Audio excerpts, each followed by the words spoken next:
Assalamualaikum warahmatullahi wabarakatuh.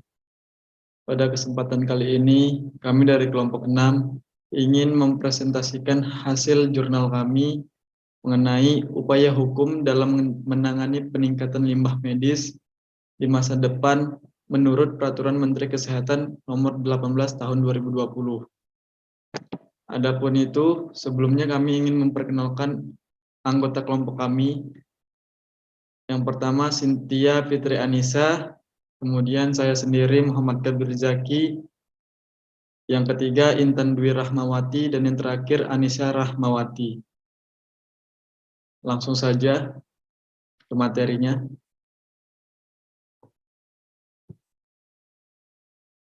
Yang pertama, pada kesempatan kali ini kita akan membahas latar belakang COVID-19. Siapa sih yang tidak tahu COVID-19? Ya, COVID-19 yakni COVID coronavirus. COVID itu virus yang keluar pada tahun 2019, kemudian berkembang biak di tahun 2020 sehingga menyebabkan dampak kesehatan yang sangat tinggi bagi manusia. Namun ternyata tidak hanya itu saja. Tidak hanya kesehatan manusia juga yang terdampak. Kesehatan lingkungan pun berdampak pada kita sendiri, yakni lingkungan hidup. Dalam hal ini diketahui bahwa pengelolaan limbah medis menjadi tantangan besar. Peningkatan limbah medis sendiri sebesar 600% dari semula 40 ton per hari menjadi 240 ton per hari. Kenaikan jumlah medis tersebut dirasakan di seluruh dunia, khususnya di Indonesia. Nah, maka dari itu Peraturan Menteri Kesehatan Nomor 18 Tahun 2020 mengatur tentang pengelolaan limbah medis fasilitas pelayanan kesehatan masyarakat berbasis wilayah. Lanjut.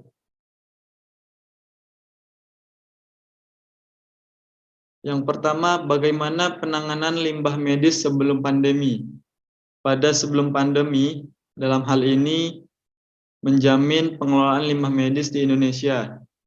Pemerintah kita sendiri mengeluarkan surat edaran untuk pihak-pihak yang terkait.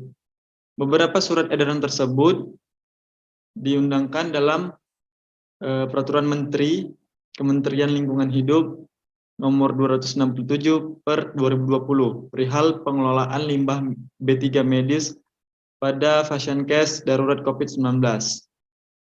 Surat edaran tersebut merupakan upaya pemerintah dalam mengoptimalkan pengelolaan limbah medis di Indonesia. Lanjut, akan dilanjutkan oleh teman saya.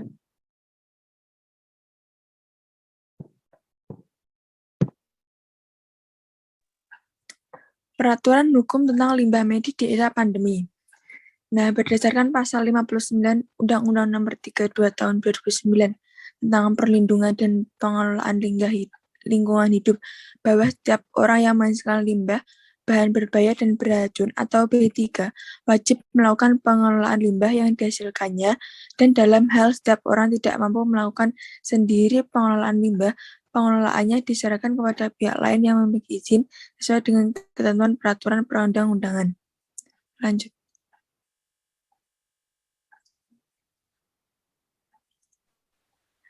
Pengelolaan limbah medis di fasilitas pelayanan kesehatan belum optimal karena jumlah dan kapasitas pengelolaannya yang terbatas dan tidak seimbang dengan membludaknya jumlah limbah medis.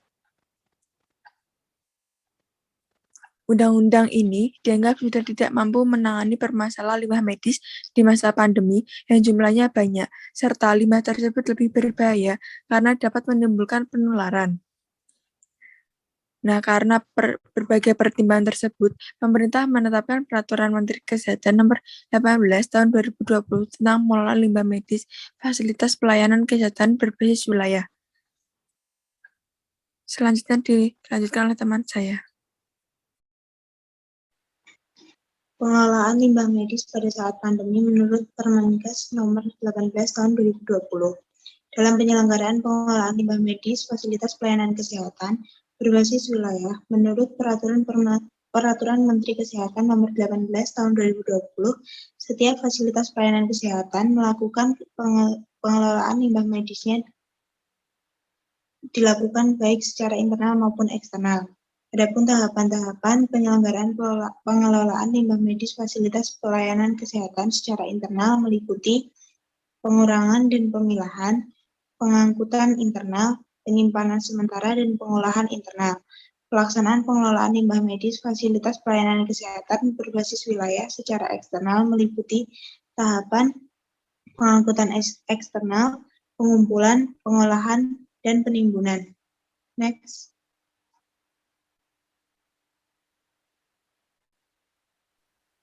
Selanjutnya akan dilanjutkan oleh teman saya. Baik, kesimpulannya yaitu dengan adanya fenomena yang terjadi saat ini sehingga sangat berdampak ke dalam kehidupan terutama terhadap kesehatan manusia dan kesehatan lingkungan, maka peningkatan limbah medis pada saat pandemi harus dikelola dan ditangani dengan baik yang berdasarkan pada Peraturan Menteri Kesehatan Nomor 18 Tahun 2020. Karena pada dasarnya kerugian yang diakibatkan oleh limbah medis pada fasilitas pelayanan kesehatan sangat memprihatinkan dan tidak sesuai dengan Undang-Undang Nomor 32 Tahun 2009 tentang perlindungan dan pengelolaan lingkungan hidup yang mengakibatkan kerusakan lingkungan sehingga salah satunya yang terjadi pada saat pencemaran mengakibatkan tidak dapat memutus rantai penyakit COVID-19.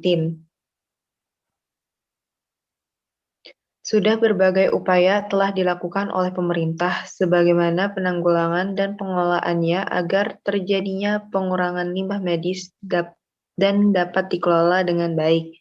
Namun faktanya yang terjadi di lapangan banyak kendala terutama pada fasilitas pelayanan kesehatan dalam pengelolaan limbah B3.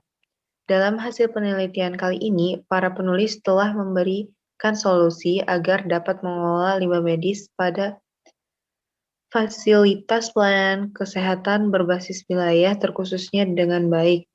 Hal yang paling dekat dalam kehidupan kita ialah melaksanakan 3R, reduce, reuse, dan recycle, yaitu mengurangi penggunaan kemasan sekali pakai atau barang sekali pakai, menggunakan kembali barang yang masih dapat digunakan, dan resell yaitu mendaur ulang suatu barang atau kemasan menjadi barang baru dengan fungsi baru yang dapat digunakan terus-menerus. Sekian, itu presentasi dari kami. Akan saya kembalikan pada rekan saya, Kabir. Baik, mungkin itu saja yang dapat kami sampaikan. Semoga bermanfaat bagi kita semua. Kurang dan lebihnya mohon maaf. Assalamualaikum warahmatullahi wabarakatuh.